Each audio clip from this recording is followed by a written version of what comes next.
After that build-up, I think the book better be good. So, but really, Sanjay, Samir, Kapish, thank you so much for organizing this evening. I'd like to say a few words about why I wrote the book and then tell you what's in the book. In a way, after the last book, I got a lot of feedback, reactions, advice, second guesses, and I felt I should do something with it. Even the idea this time of using the epic Ramayana as the overarching perspective through which I look at the world was actually something I got in the course of a meeting as a suggestion, almost a challenge from somebody. Of course, as Kapish was mentioning, I formatted it from a suggestion that he gave me, and I'll talk about that. So, what is the book about, really? The book is a perspective of someone like me, involved every day, every hour in foreign policy, who has actually witnessed a decade of very significant change, I would say transformation of India's foreign policy, and who feels compelled in a sense to share that narrative, because unless you've been in the room, part of the process, because so much has changed, it's not something which is readily, I won't say comprehensible, but readily, in a sense, grasped by everybody else. So that is really, in a sense, what drove me to this particular effort. And in a way, I begin by describing the world as I see it, a world of globalization, of rebalancing, of multipolarity, one where the impact of technology is sharper and deeper with each passing day. But all this is set against the competitiveness of international relations, the games nations play, which perennially continues. Now, all of this is happening. These are trends unfolding over multiple years, decades in a way, when we have, in these last 5 years, a set of shocks. These include, most of all, the COVID, what happened in Afghanistan, what continues to happen in Ukraine, what has recently happened in West Asia, in the Middle East, and of course, what is happening to the planet in terms of the climate disruptions. Because the climate disruptions have a real impact, again, on the economy and will have increasingly, in a way, on global politics as well. Now, my argument in the book is keeping all of this, particularly the COVID experience, in mind. There is a very strong case for re-globalization. I'm very conscious that globalization is for real, it's irreversible, but that globalization in many ways today have evoked very sharp awareness about the need for strategic autonomy in many countries. Strategic autonomy was a particularly favorite phrase in India, but I think today you will hear it in many other geographies, including Europe. And that this re-globalization can be done by building more reliable, resilient supply chains, by addressing the digital domain in a more transparent and trusted manner, by de-risking the over-concentrations that have emerged in the last 2 or 3 decades, by creating more engines of growth. And my point is really that economic choices cannot be divorced from the strategic context. Now, in all of this, there is one particularly, I would say, significant aspect for India itself, which is the global workplace. that in the last 10 years, there's been a profound change in the global workplace, and India today, with greater skills and greater mobility, has a very special contribution to make to that. Now, all of you are familiar with the drive for Atmanirbhar Bharat, self-reliant India, over the last decade. But my contention is to realize an Atmanirbhar Bharat, it is first of all important to be Bharat. That, unless we are clear who we are, where we are coming from, we will never be clear about where we are going. And that is, in a sense, the underlying message of my book. And again, in terms of policy options today, we are seeking to board the manufacturing bus, which we have missed a few times before. We are particularly focused on sensitive sectors, sensitive both from an economic viewpoint, but from a security viewpoint. We look at the transformational aspects of digital delivery and the examples that it holds for the world. We are, as I said, very much also, in a sense, promoting our heritage and culture, because in many ways we see that as something which shapes our identity. And as Sanjay mentioned, if we look upon ourselves and the world looks upon us as a civilizational power, it's something which is very important that we do. Now, the last 10 years, where I have largely served in the government, have been truly transformational, and I bring out in a kind of a descriptive account what those transformations have been.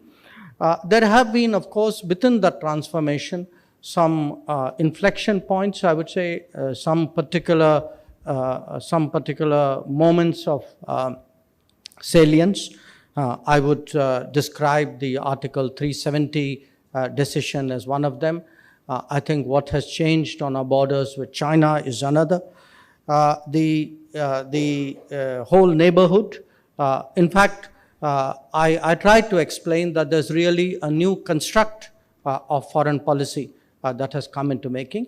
And of course, since I am in politics, and many of you certainly follow politics, we also are experiencing in many ways the attacks from beyond our borders, which are often ideological and agenda driven. So how I have presented this book is, I have tried to first explain the global landscape, and then I have tried also to make the average person, the average reader, understand why foreign policy is important to them personally. That it's not something that you watch on the YouTube, or you follow the news, or you pick up a nice book like this one. It is something which impacts your well-being, sometimes your existence. We saw that during COVID, not just the manner in which COVID came, but also the remedies and the mitigation that we had to go around the world, and which we also contributed to the rest of the world.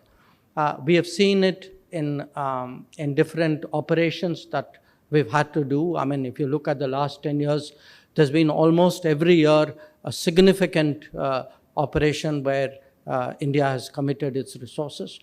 And we see it in very practical choices we make. Choices which will determine what is the price of fuel, or the price of food, or the price of fertilizer in this country. Now, it's very clear that the world is unsettled. You saw that very graphic picture of that. There's a more wordy description in one of my chapters. And then I, of course, spell out the changes of the last decade. What has particularly, where has Indian foreign policy changed? Why has it changed? What are the thought processes behind that? In that sense, really, what is the impact which Prime Minister Modi has made on foreign policy? And then I developed that into where we are a decade later. And where we are, in a sense, is the quest to be a Vishwamitra, a friend of the world. Different people have given it different descriptions. So somebody called it multi-vector, multi-alignment. But I would say the idea is really to have the maximum goodwill and the minimum adversaries. So how have we progressed in that regard? Because that, in many ways, is the fundamental quest that we have in foreign policy. There are two subjects to which I have devoted special attention in the book. One is the Quad, because I've had a personal association with it from the first time, and then at every stage of the second and more successful endeavor. And the other one is our relations with China. Then I have explored somewhat, I would say, unconventional areas. One, the idea that we need to reimagine security, that today what we may consider to be normal, because we live in an interdependent, interpenetrable world, what we consider to be normal may actually be a security concern as well. And of course, I've also tried to, I indulged myself by exploring some what ifs, that what if our history had not gone that way, but we had explored some other choices at a time when those choices were actually being debated. And I have picked 4 people in Indian history to whose views I have tried to distill and put forward. And those 4 are Sardar Patel, Dr. Shyama Prasad Mukherjee, Dr. B.R. Ambedkar, and Meenu Masani. And what they had to say on 3 very critical relationships in our early years, the relationship with Pakistan, with China, and with the United States. So what if some of those thoughts had actually become policy in that era? And finally, of course, I come to how Bharat is today impacting the world.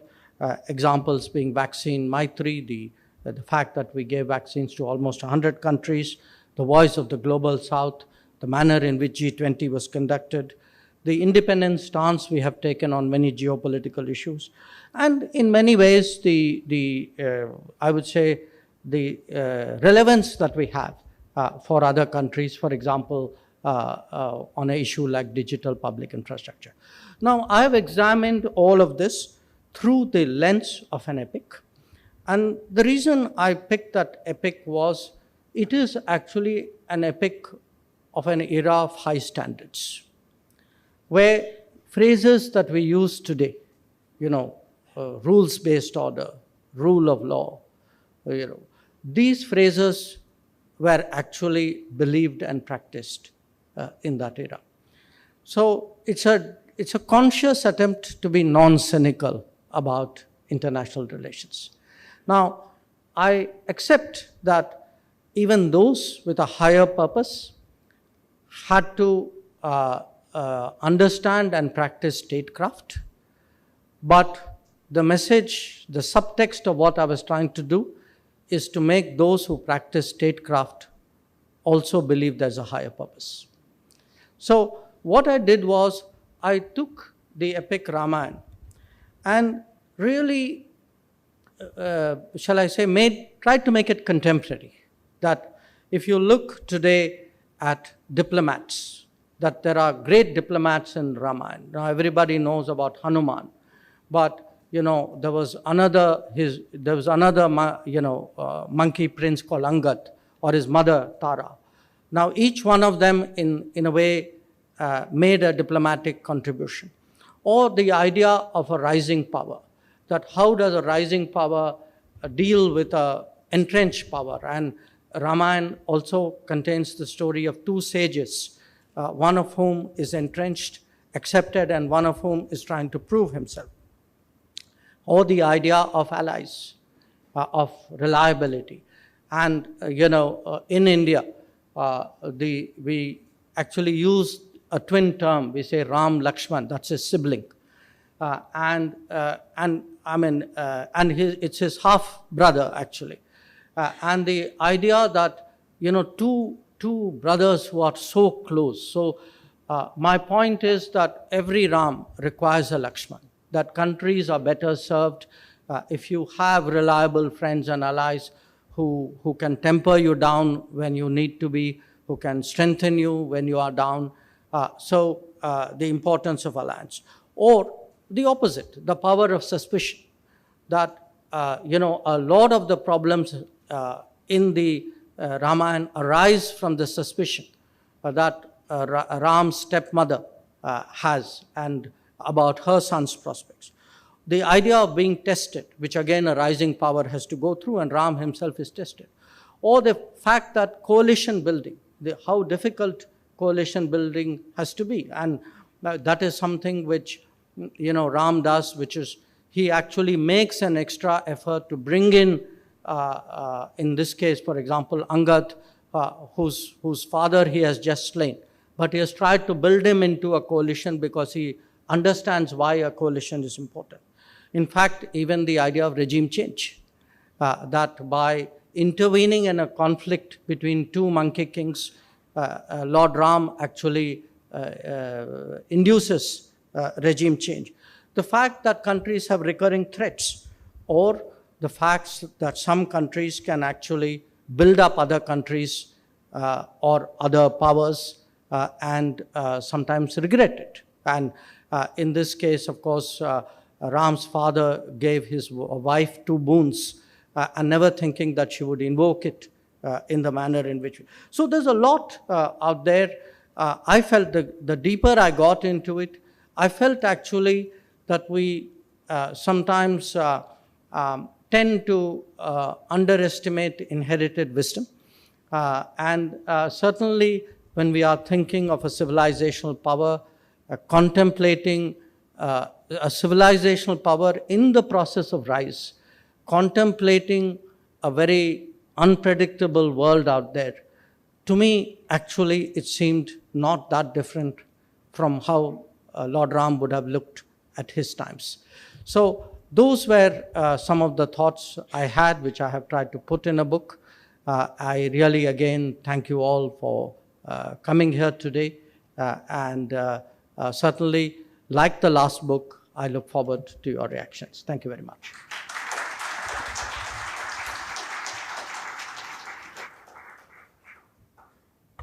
So, before we begin, I must tell you that Kapish has an easy job of publishing you. We have the difficult job of hosting you for the launch. In 3 days, we had 2,500 registrations, and we have to choose 300. So I have 2,200 angry people right now. And I'm reading the pages of Ramayana to help me deal with this right now. I'm just telling you.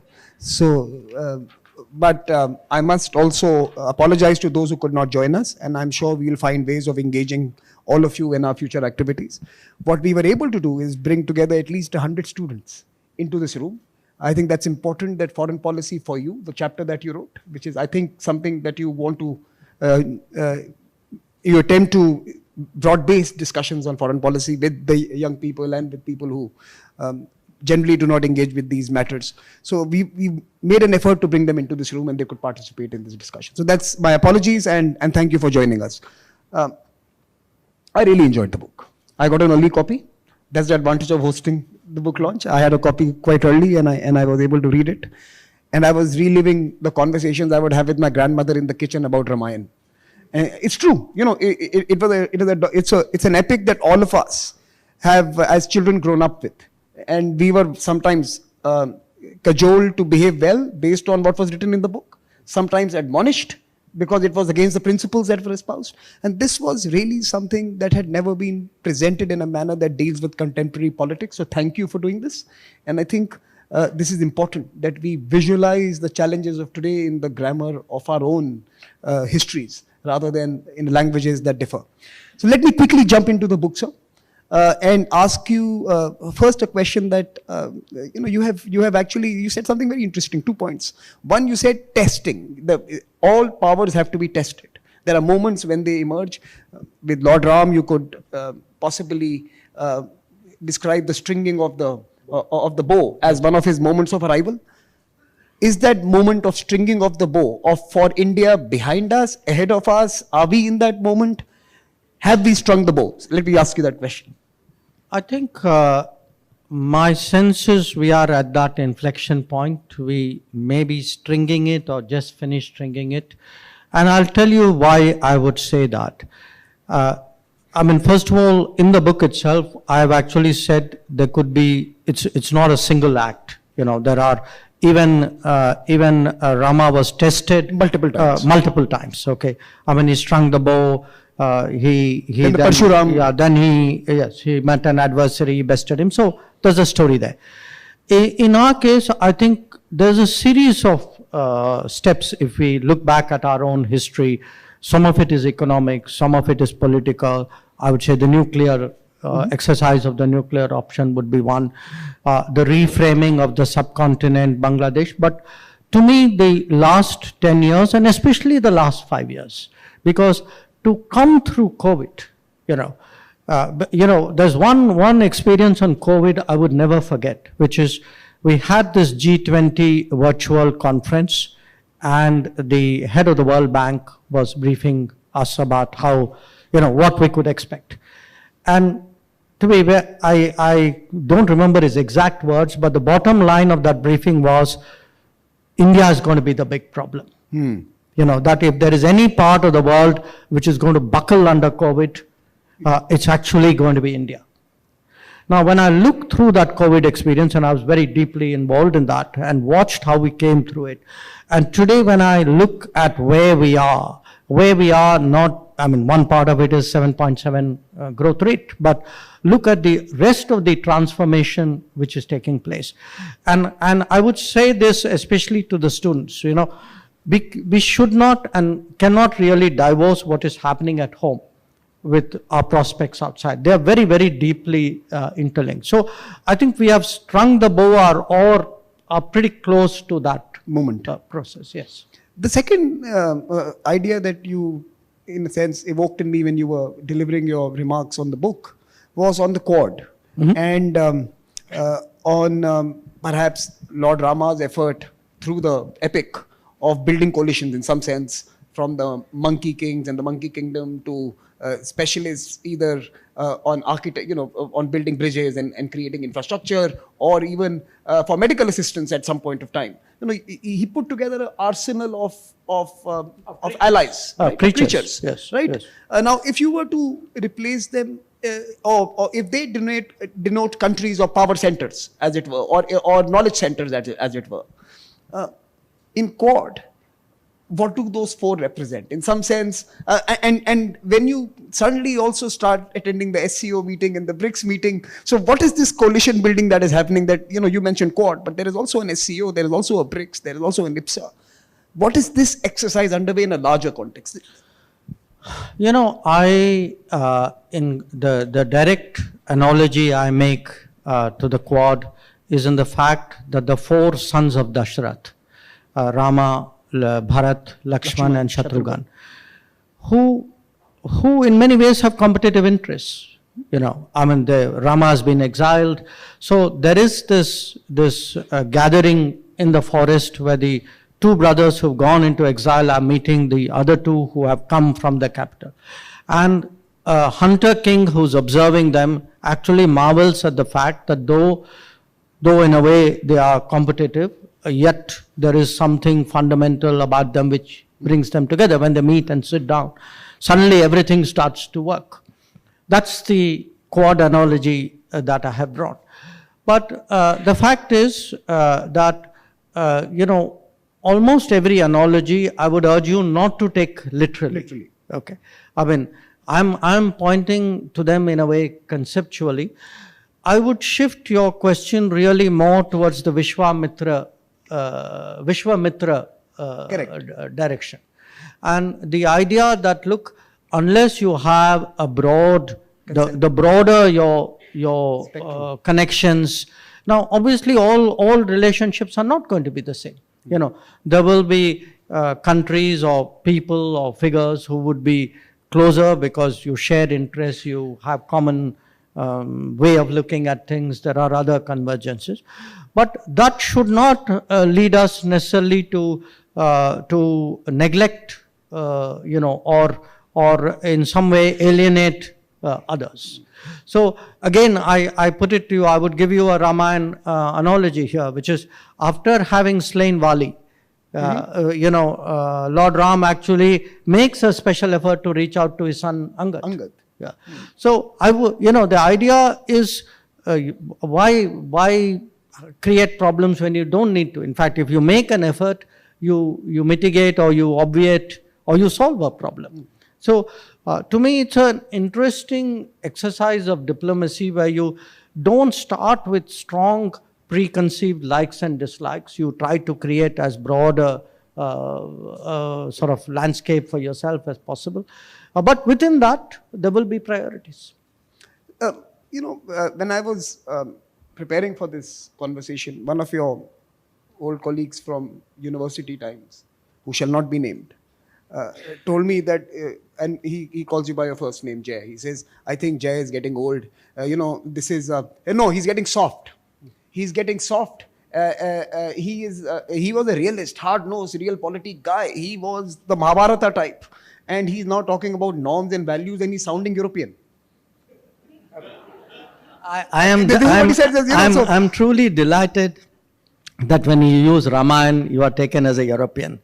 That means it's working. No. On a more serious note. So, the normative foundations of managing complex times, and that is, I think, Ramayana in many ways, the epic that conveys to us means and methods and experiences of people.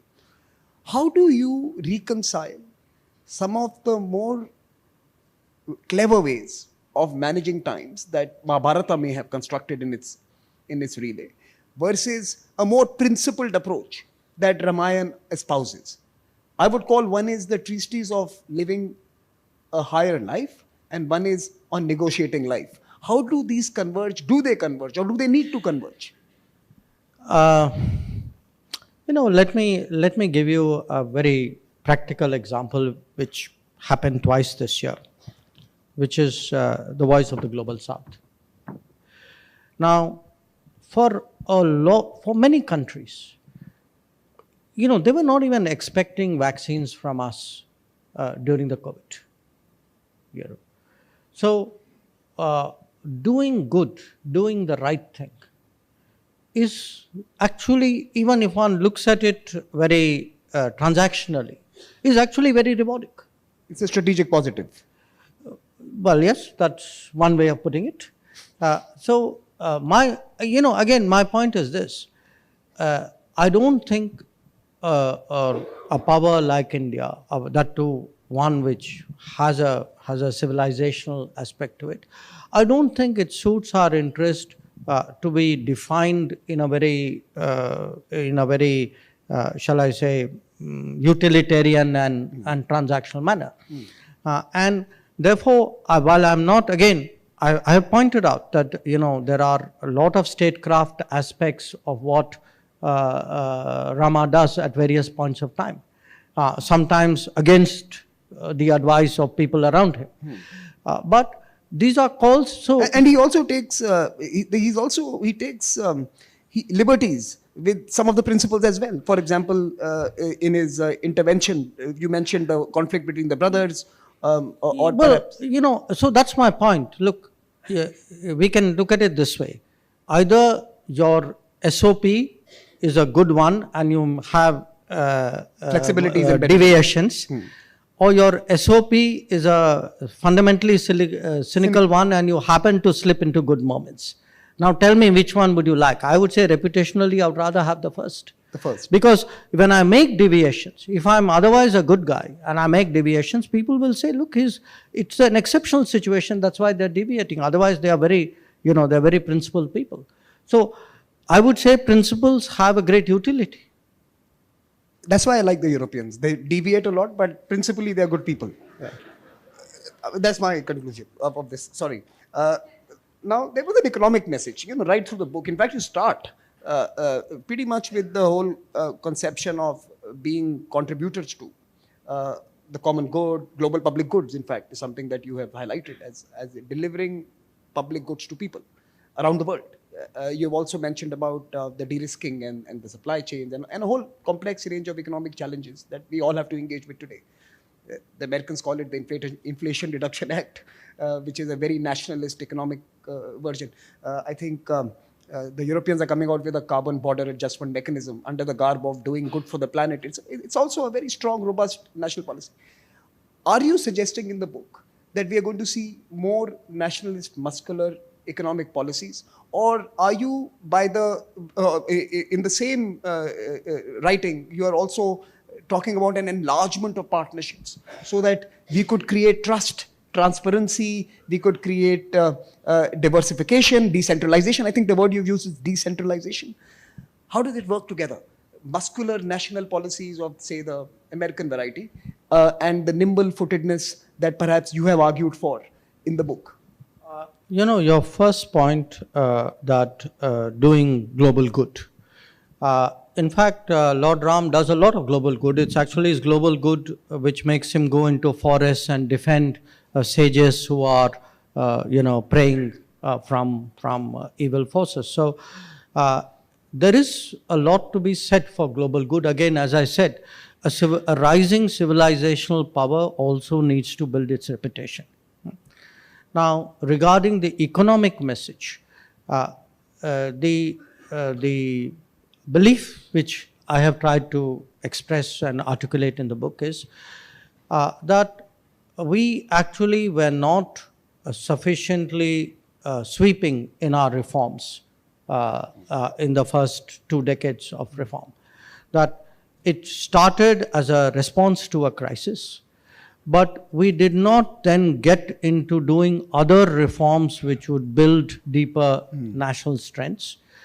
And that actually has cost us in many ways. And a lot of that is because we kind of fell for the mantra of globalization, where we actually didn't benefit as much relatively as those who dominated production and those who dominated finance did. But today, the world's a very different place. That today, particularly post-COVID, but also because there is great power, competition and suspicion, that we are looking at the common talk is of more reliable, resilient supply chains. That if you look anything in the data or the digital domain, people say, I need a trusted vendor, I need a trusted partner, I need trusted cross-border flows. So this narrative today, I think, offers us another chance of doing things which we missed out. We missed the bus last time. But we can't do it, or we will be unable to do it unless we had done many of the changes at home which are required for us to do it. And a lot of what actually has happened in the last 10 years in India, if you look, for example, at different programs, or these schemes and campaigns, if you actually connect those dots, what the Modi government is trying to do is actually prepare the domestic, the society for those big changes so that we can take advantage of it. So if there is today an Apple production in India, if we are able to deploy our own 5G stack, if we are able to go to the moon in manner in which we did, if we could actually produce vaccines with the kind of accuracy, integrity on that mass scale which we did, I think all these are symptomatic of what is happening. But to me, the big opportunity, apart from getting into supply chains and into digital flows, is actually the global workplace. I think there's a big global workplace out there. 10 years ago, or maybe even 5 years ago, we were chasing the world saying, you are being very tough on Indians where visas are concerned. Okay. Today, actually, there are a range of countries which are pursuing us saying, let's figure out a way of workplace mobility. And if I were to say, even the last 2 or 3 years, I mean, we've signed agreements with Germany, Italy, Portugal. I mean, that's a permanent agenda point in your travels, mobility agreement. I've noticed it. Other than my own mobility, yes. Okay. Now, internal constraints. something again you have touched upon in the writings, and I think the stepmother Kekai, stepmother of Lord Rama, and her invocation of the boon offered to her by her husband, and in many ways the epic begins with her trying to protect the son's interest. No, that's one form of internal constraint, internal challenge to the journey that nations will probably undertake. But you also see in the book that not all good guys, and you could argue that some of the people that Ram had to, or that the Lord Rama was challenged by, were not necessarily bad guys, typically bad guys, right? Including we spoke about Parshuram, for example, right? Even external pivots from not necessarily bad actors challenge the progress. So you had internal constraints on the one hand, the mother herself protecting her own narrow interests, and of course external actors challenging your eyes. India, where it stands today, Bharat as it emerges, where do you think these two facets are going to emerge? Do you have a sense of what could be those internal constraints, or what could be those external actions by certain actors whom you might be today believing to be part of your positive journey ahead? Well, yes, I think the internal constraints are pretty obvious, to all of us. It would be that, let us say, after the first 60 years after independence, if you were to look at basic socio-economic indicators, how many of your homes are connected to electricity, how many to piped water, you look at your literacy rate, you look at your gender ratio, you look at your nutrition level, you look at your health system.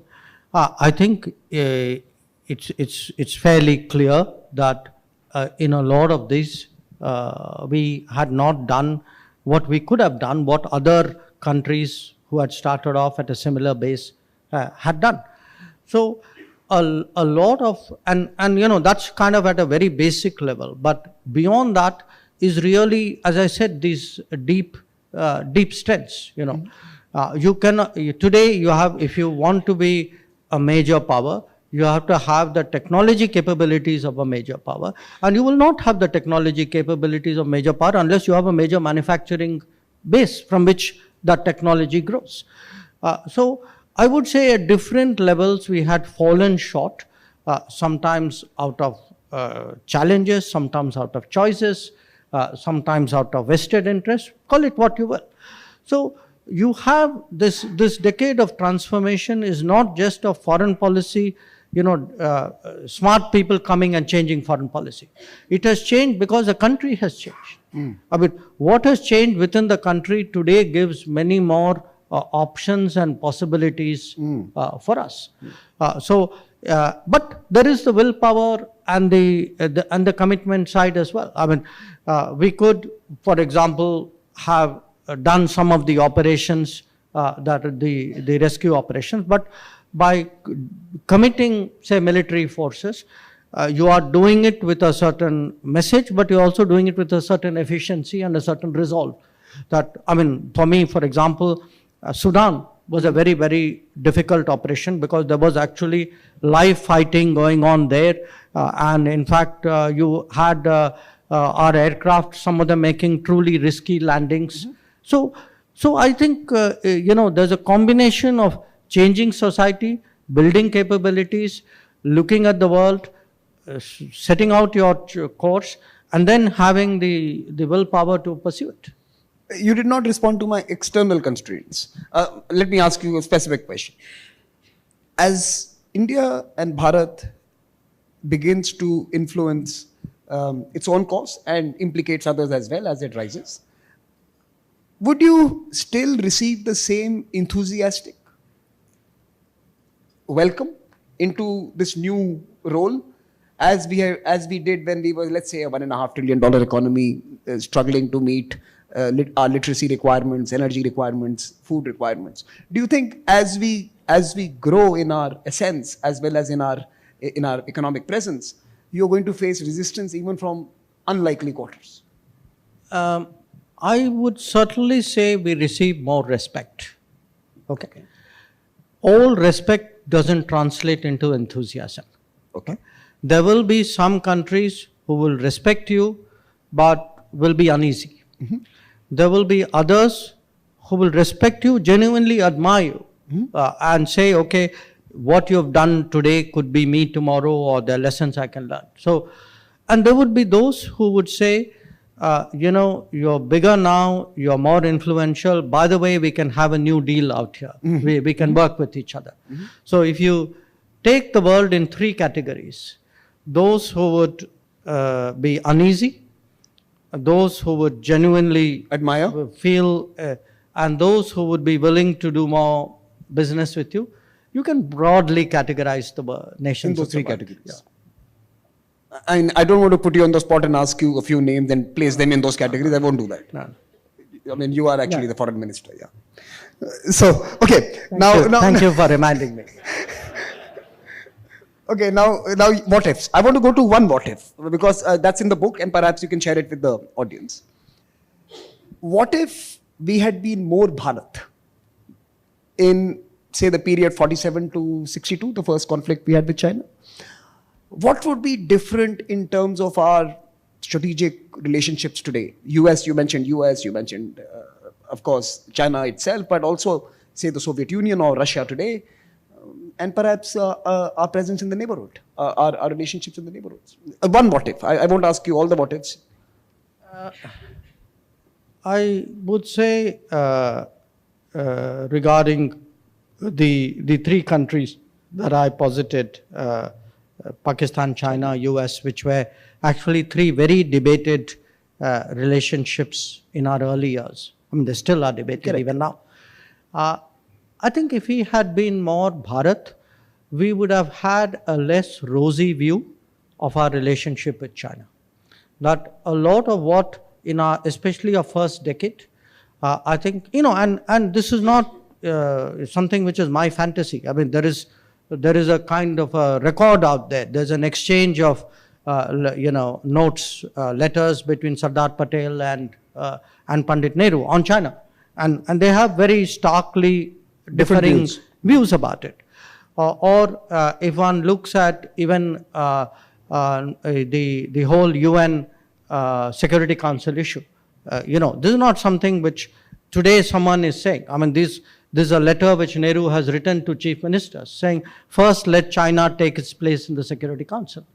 Or even when actually the 1962 conflict war was taking place, where Nehru actually writes to Kennedy saying, look, I need your help, but I'm not quoting his exact words, but more or less like, I was hesitating to ask you because I was not sure how it would look overall. I mean, when your country is actually under attack. So I think what happens is, in a sense, there is a certain, I would say, a kind of a left-wing ideology which was very strong in that period, which in China, and similarly, there's very ingrained hostility towards the United States. That, mind you, the Americans did a lot to deserve it. That's a different matter. But the fact is that there were things which the Americans did which probably didn't deserve it. That hasn't changed about the Americans, by the way. No, well. I'm just kidding. In fact, again, it's an interesting issue where one of the last comments of Sardar Patel on foreign policy was, why are we sort of so distrustful of America? We should look at America from the viewpoint of our own interest, not from the viewpoint of how the Americans are dealing with China. So let me extrapolate that. Had we actually engaged in the Sardar Patel template, would you be in Russia a few days ago? I think I would have been, because to me, that would have been a kind of a geopolitical balance of power relationship. I mean, I tell people, look at the map of this big landmass, okay?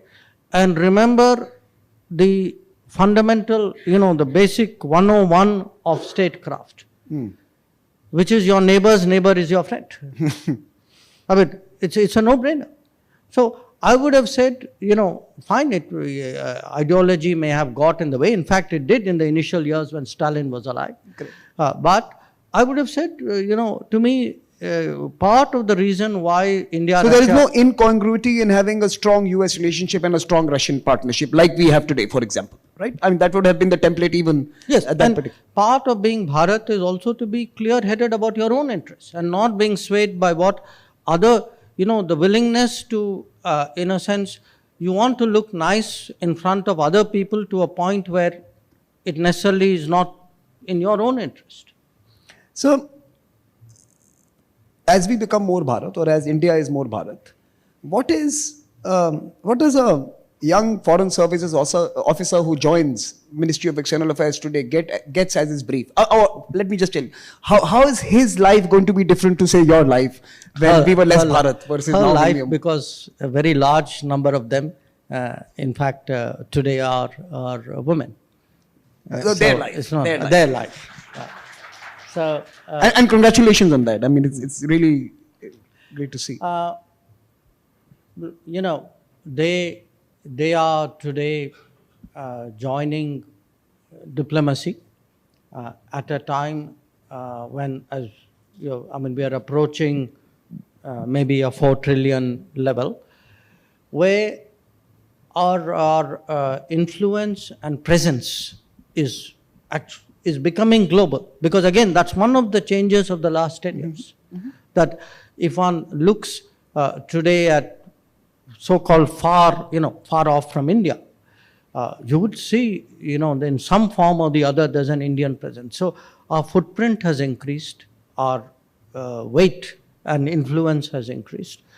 In many ways, I would say our confidence has grown. We are also, I think, culturally more authentic in a way. We are more naturally expressive of what we are. So I would say it's frankly a very different world. And it will be very different in the next 10, 15 years as well. So you mentioned something about Hanuman at the very beginning. And in your book, actually, he plays a central role in many of the conversations that have a jump narrative between the present day and the past. Hanuman grows in confidence. And you have tried to imply there, and I may be putting words in your mouth. No, you are right. I have.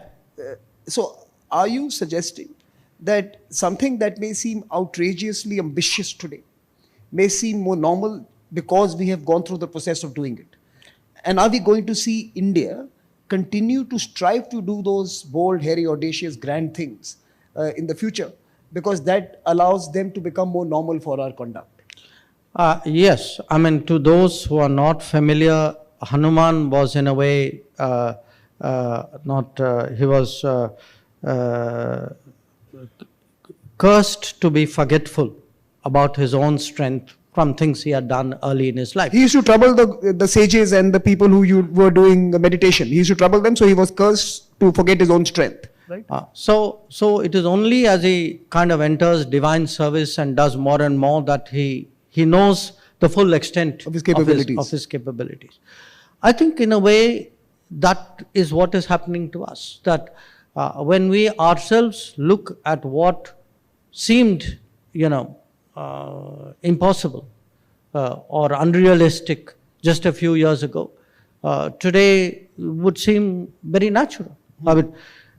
We had an economic crisis in our neighborhood, and people were still debating what to do, and that economy was actually melting down by the day. Correct. Now, if 10 years ago, I would have said, Samir, we're going to make a $4 billion intervention in the neighborhood, you would have laughed at me. And yet we've done it. And by the way, now people treat it as something, which they can count on in a bad day. Yes. You also have, through the book, engaged with Lord Rama's brother Lakshman. And in fact, even in your opening remarks, you mentioned every Ram needs a Lakshman.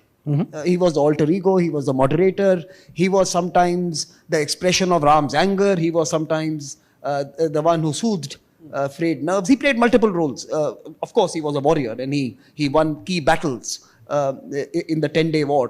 Problem solver. He was a problem, everything. He was multiple things. But he was certainly the person who was very important for that journey and the emergence of Ram. So let me ask you a question, since we are in January, the month of January. Is France Lakshman to India? I'm just asking. Now,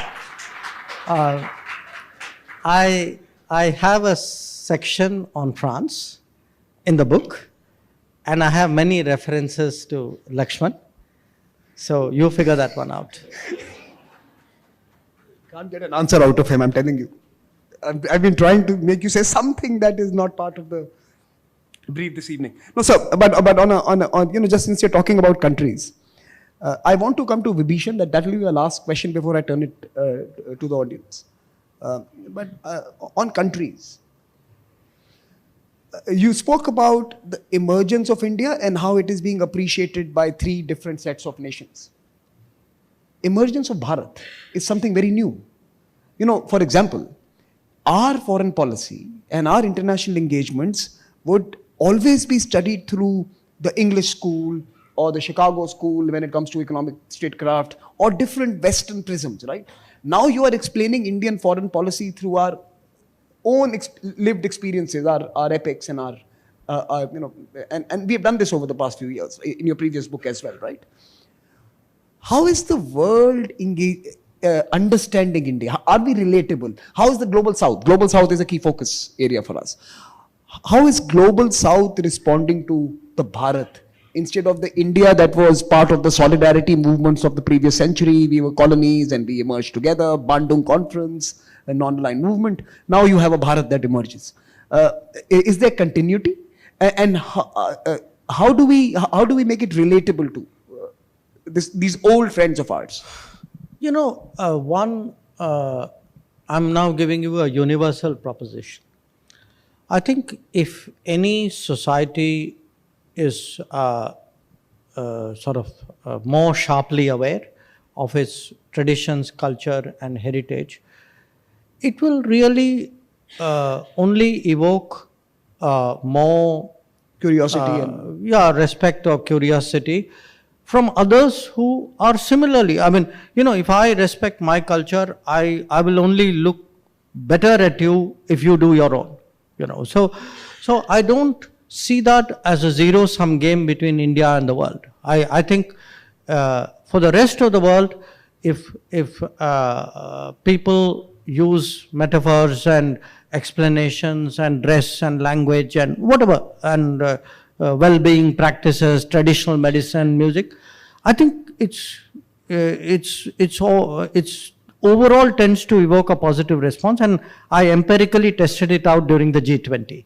That, the more you actually had G20 delegates go out to different parts of our country and see for themselves, frankly, and see us for what we are. I mean, we may have our warts, we have our good side, the totality of it, I think they came away much better off.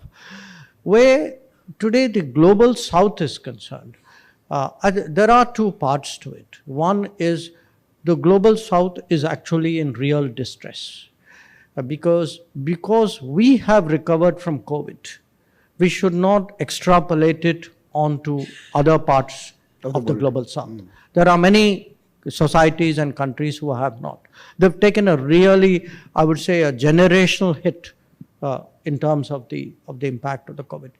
So for them, in many ways, India is seen as a kind of a country with a large heart. I mean, that you took care of your own, you did within your means something for us. When, say, G20 happened, you tried to get our issues on the table, you succeeded to a fair measure. So one is that. The other part is actually, when I go abroad, a lot of the conversations, people are genuinely curious about what's happening within the country.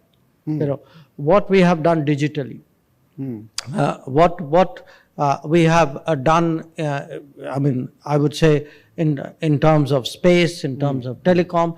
So the progress of India, because look, it's more contextual for them. It's relatable. It's relatable. I mean, in fact, I remember President Ramaphosa actually saying it the day we landed on the moon. The BRICS summit was on. Yeah, when BRICS was going on. Correct. And his thing was, look, in fact, he joked with Prime Minister, our Prime Minister, saying, sit down next to me, some of your capabilities will rub off. And, I'm sure we too will make it. So I think they kind of, there's a So this was not a distant, rich US sending a satellite to the moon. It was a more contemporary partner of theirs, a journeyman. In a I way. will not make a national comparison, but I will only speak for ourselves. Okay. Very difficult, sir. Okay, let's turn to Vibhishan. And you have a fair bit on Vibhishan here. In fact, on first Vibhishan's convictions, and then Lord Rama's ability to trust him, courtesy the communication he had received from Hanuman. So, the whole network of how he was able to... The assessment, yes. The assessment of Hanuman, the trust of Ram, and the morality of Vibhishan. Now, here is my question to you. Whose morality was Vibhishan representing or upholding at that particular point of time? In India itself, I don't think any parent names his child Vibhishan. I mean, I'm putting it bluntly, right? Vibhishan is a person who may have supported a righteous war, but he certainly is more complicated individual in that whole saga, in that whole epic, right?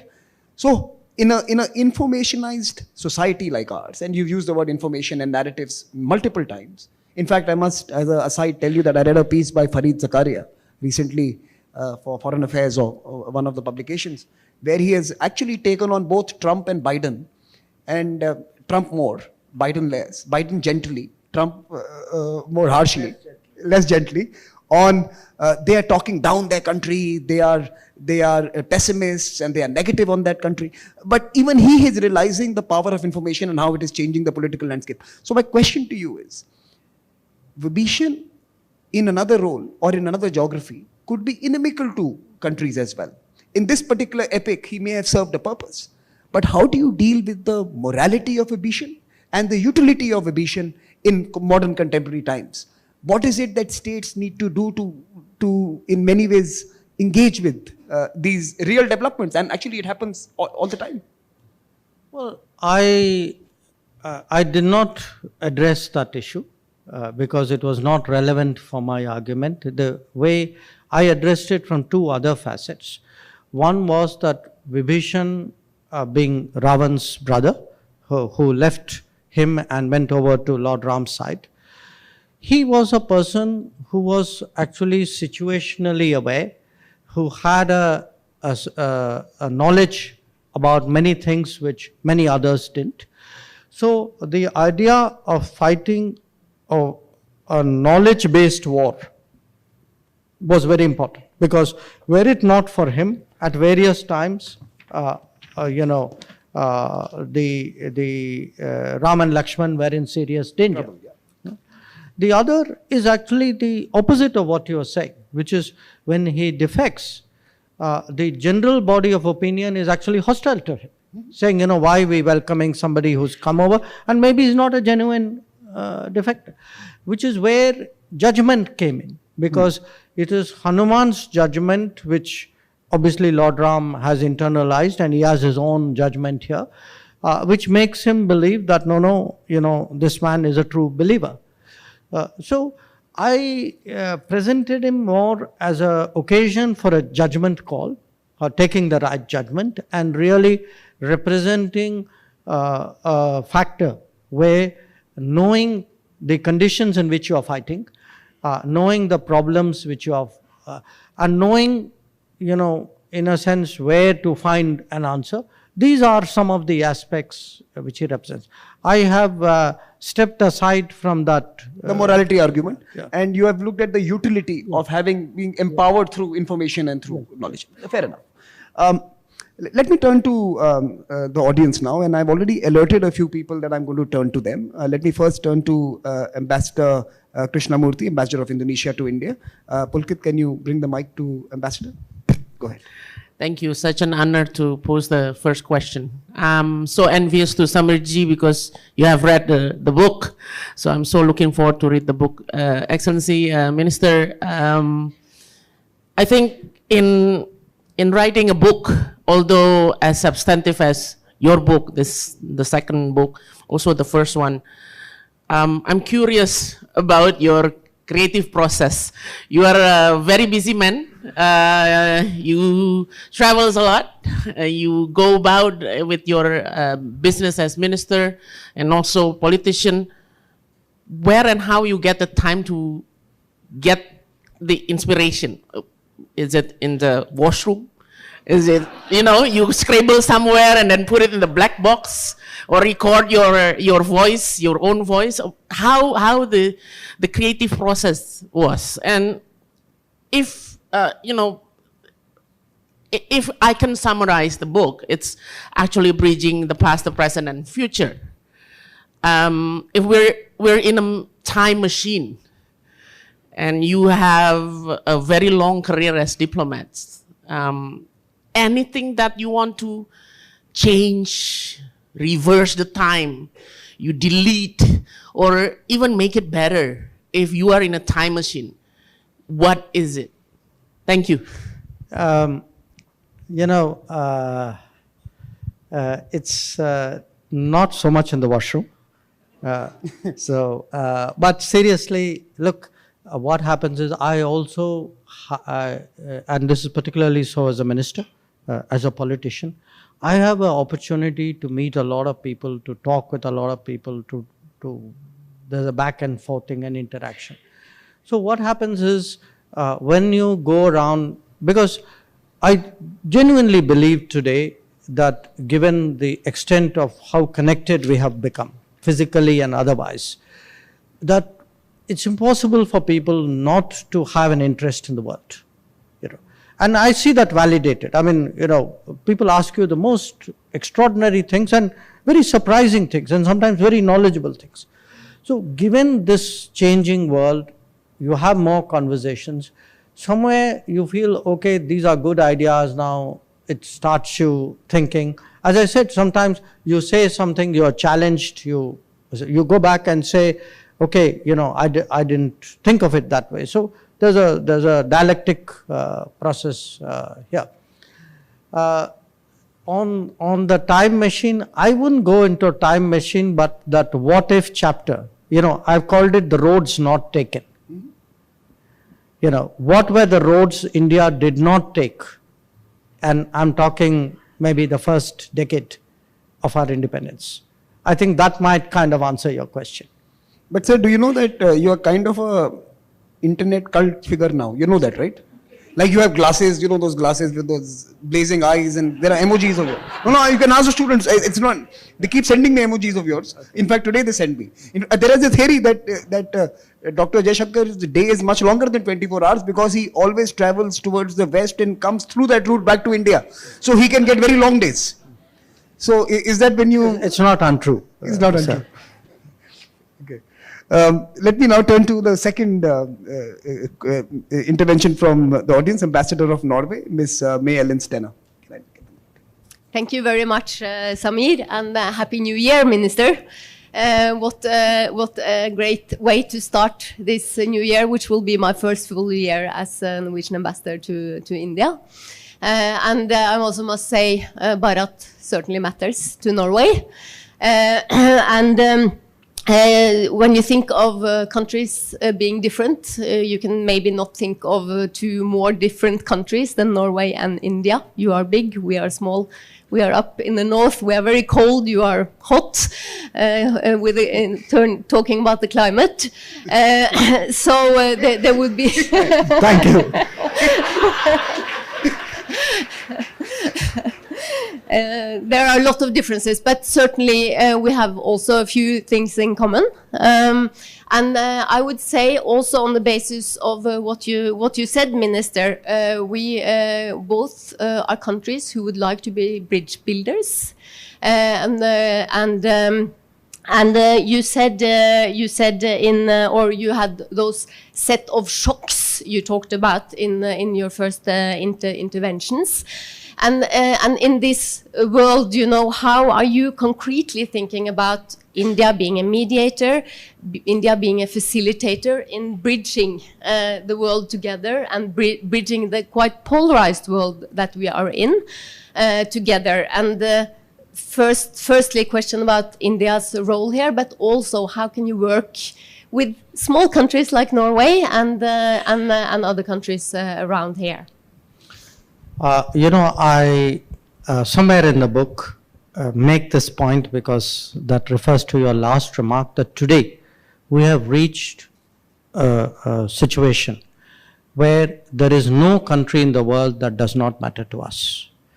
And where Norway is concerned, I must also tell you, I've actually spoken about our engagement through the Nordic format, because I have underlined today that if you look at India's relationship with the West, the effort and the energy invested in it is actually unparalleled. But you know, that's to repay your compliment. But on can we mediate? Should we mediate? Look, it has happened from time to time in our past. It depends on the context. It depends on the situation. If I were to give you an example of the conflict in Ukraine, for example, there are, in some ways, we tried to contribute a bit, whatever was helpful from our side. When the Green Corridor was being discussed, the Turks had some issues, so they spoke to us about it. We spoke to the Russians. Much more on the nuclear plant, where actually the Ukrainian PM, he spoke to me when I was in New York. And at that time, that's when actually there was shelling going on, and he wanted us to pass on some messages to the Russians. By the way, I had a conversation today with my Ukrainian counterpart as well. So I think sometimes it helps to be up in front. Sometimes it is better to not get in other people's way if somebody else is doing something. Like, in many ways, the UN Secretary General is trying to address some parts of, the Ukraine, the conflict there. So, as a general approach, we would like to be helpful, and we'd like to be helpful in practical terms. That's why you have such a strong Indian history in peacekeeping operations. You know, because mediation is one side of it. I mean, on the ground, very often, unless there is a force, what you have agreed to doesn't work out. So I think we play to our strengths in a way, and I think peacekeeping has been very much a part of that tradition. But also, it's based on what I've read recently.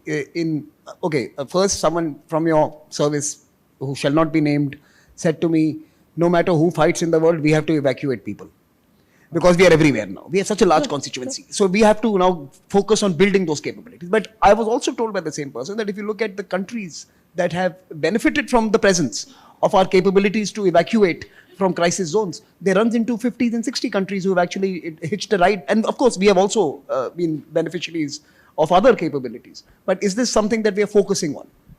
You know, again, look, the size, I mean, a lot of things are driven by capabilities, a lot of things are driven by a big heart. We've had occasions, it could be our immediate neighbors.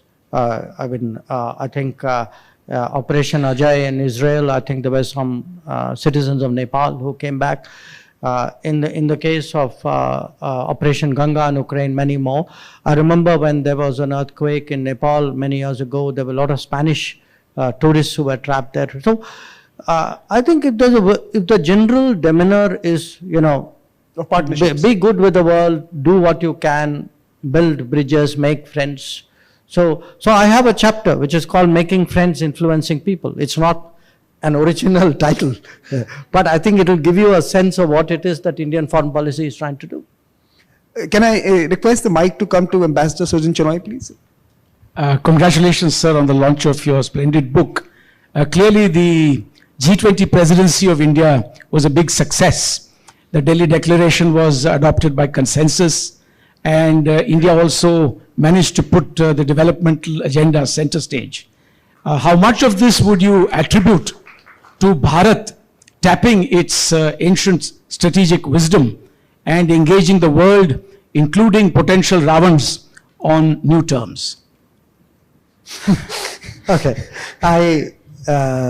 those concepts are yours. I will address the issue. I would say this, and I mean we both had the advantage in a way of looking at our country while living outside our country. It leads to a certain objectivity. I do think that we are a naturally confabulative culture, that it's in our nature, that if there is something in us, we don't instinctively, it's cultural, I think we don't bottle it up, we tend to talk. And what in a way it did was, it took the G20 summit in September was actually a conversation which had been happening since January. It took multiple rounds of conversations, largely on a given set of issues, to arrive at that point. And in that sense, yes, we were Bharat because partly we handled it in a very, I would say, almost a traditional, instinctive manner. But also we were Bharat because at various points of time we were subject to pressures of various kinds, and we didn't bend. And I must say here, there were other countries who also gave us strength at that time. So that sense of independence, that in a sense a certain self-belief, I think was also very, we kind of never doubted it would happen. And I think that made a lot of difference. Let me turn to Sakshi Gayarekar, student at the Lady Shri Ram College. I want the mic to reach Sakshi. Sakshi, are you there? Yes. Go ahead. Good evening, sir. Tomorrow it's my birthday, and I think it's the best gift from. Happy birthday. Thank you, sir. And I think it's best gift from God that I got chance to ask question from you. And my question is, like, we know that 2024 is going to be the era of AI also. So how can we, and there are a lot of people who are fearful of missing their jobs. So how can we make AI our assistant instead of becoming assistant of AI? And other than that, what are your expectations from the youth of India, and how can they take India towards becoming Vishwaguru? Okay, that's my next book. So, but if you look at the march of, do sit down. If you look at the march of technology, every time there's a sharp jump in technology, these fears are articulated. And what it happens is people, the marketplace, employment, the economy adjusts to what are the new technologies in play. So I'm not quite sure that this proposition that somewhere, the robots will take over and we will, and, I think there's a over-dramatization of that. But nevertheless, I think it's important that we wake up to the AI era, and the basic, in a sense, security issue which arises from an AI era is actually that of data. That, when you look at the data handling debate which is going on in this country, on the one hand there is the privacy of the person whose data has been generated. On the other hand, data is a business. So if you're making it easier to do business, you want it make it easier to handle data. And yet data is security, especially in an AI era. So how do you protect, so how this triangle of privacy, security, and business or economy, you can say, how do you arrive at the right landing point? And I think it's a big challenge. Europe has done it its way, China has done it its way, America has done it its way. I think these are some of the issues, but in terms of international relations, certainly for us, when we look at cross-border data flows, I think in an era of AI, it's important that there is that factor of trust which is built in it. That we have to ask ourselves, I mean, I would certainly like my personal data to be in the hands of another recipient who would give it the same degree of protection and respect that you'd get in your own society. Okay, so we'll take two, sir. Can we take two? Quick rapid fire questions? Okay, rapid fire. So I'll only send the mic to the two hands which are adjacent to each other there in the fourth row. My question is to, sir, as you said, the economics and strategic concepts can't exist in isolation. So my question is related to BRICS expansion. Does it also correlate with the fact that geoeconomics and geopolitics has come on a same platform, and how much the BRICS expansion has been able to reconcile the West, that it is not anti-Western but it's non-Western view? My name is Sagina, and I start with, it's a huge admiration moment for me, but due to brevity of time, I'll stick to my question. But before starting that, I would say, since we were saying Hanumanji used to forget his strength, and there is a mantra, Kavin Jokat, Katin Jagmai Honi, and that mantra is our Honorable Minister for India. My question is, 2023 has been an year for India, and like you just shared, that we took some independent decisions through strategic diplomacy in the strategic times. So India, that is Bharat now, how do you see 2024 and this, especially this decade, in terms of possibility of conflict in Taiwan? How can we, use our impact to mitigate the impact, because somewhere now we are becoming key global player, and what repercussion global South and India could have. Thank you. Two questions, sir. BRICS expansion, geopolitics meets geoeconomics, and and Taiwan. Look, my point on the geopolitics and the geoeconomics, or let us say economics and strategy, is that we are no longer in an era, because of the technology, because of issues like data, various sensitive capabilities, where our economic choices can be different or opposed to our strategic choices. So we need to think of it, because historically in our policy making, that's not the way people have thought about it. That economic choices have been made relatively autonomously of the political connotations that accompany that choice. So they, I think, perforce, because of the kind of world we are moving into, they have to be more and more linked. And your question about about the BRICS, I mean, the BRICS, as you know, it's a very diverse grouping. What it shares is the fact that it's all non-West. Okay. Now, whether all are not anti-West, I don't know, but all are non-West. I can at least say for India that today we do make that distinction. We are non-West. I mean, that's a reality. It's not in our interest to be anti-West. I mean, the West is a very, very valuable partner. There are different domains in which we will benefit. There are different areas in which there are very strong convergences between us and Western countries. And if you look actually today at crucial indicators, if you are talking about foreign policy for the people, look at where your trade is, where your investments are coming and going, where is mobility, where is education, where is tourism. I think there are some very strong pointers out there. On the 2024 and any hypothetical situations are hypothetical. It's very hard to answer them, because you actually do not know what reality would look like.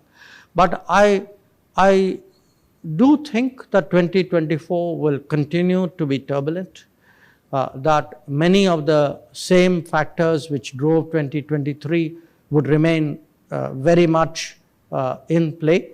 I think, as Sanjay also pointed out, there are going to be a lot of democratic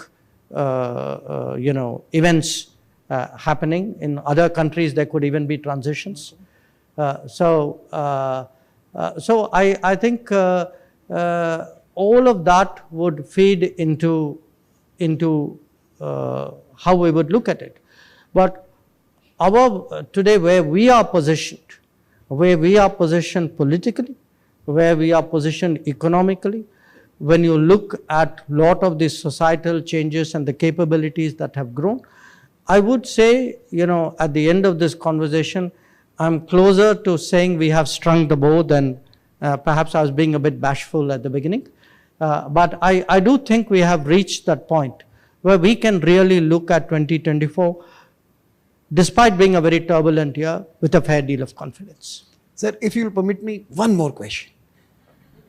One more.